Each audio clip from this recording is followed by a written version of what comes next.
عملت أساور الكعك ومعمول الكعك بعجينة كتير رائعة ومقاديرها حتعجبكم كتير. أنا جربتها شخصيا وعجبتني فاعتمدت هاي الطريقة. طلع معكم العجينة هشة وبده في التم وما بتهر منكم لما تمسكوها.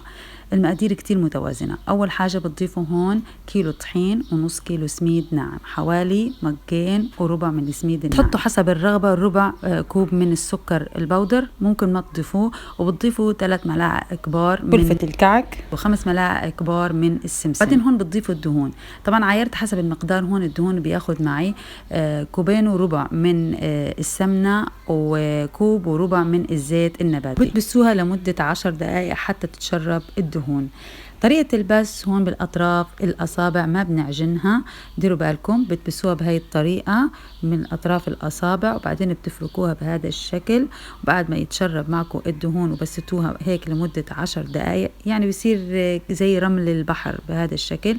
طبعا أنا هون بالمقدار عايرت الدهون كوبين وربع من السمنة وكوب وربع من الزيت النباتي. أنا في البداية حطيت كوبين من السمنة، حسيت إنه بحاجة الدهون شوي، ضفت كمان ربع الكوب. فالمقدار بهذا المعيار بيطلع معكم كوبين وربع من السمنة وكوب وربع من الزيت النباتي. بعد ما بسيته وخلصته تركته لمدة ليلة كاملة. ثاني يوم بنضيف المكونات عليه.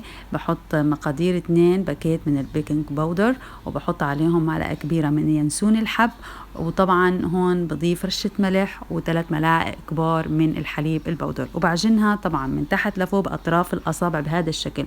طبعا بعجنها بماء اليانسون المغلي، لازم يكون مغلي وبس يكون دافي بصير أعجن. ما تعجنوها بماء اليانسون وهو سخن، لازم يكون دافي. بتضيفوا ماء اليانسون بالتدريج حتى تتكون معكم العجينة. طريقة العجن ضروري انكم تنتبهوا في طريقة العجن. اول شيء لازم تعملوا طريقة العجن بأطراف الأصابع من تحت لفوق، وبتلموا العجينة لم، ما تعجنوها بطريقة العجن المعتادة حتى ما يطلع معكم الكعك يابس. انتبهوا لطريقة العجن. وبعدين هون بتعملوا منه معمول الكعك وبتعملوا أساور الكعك.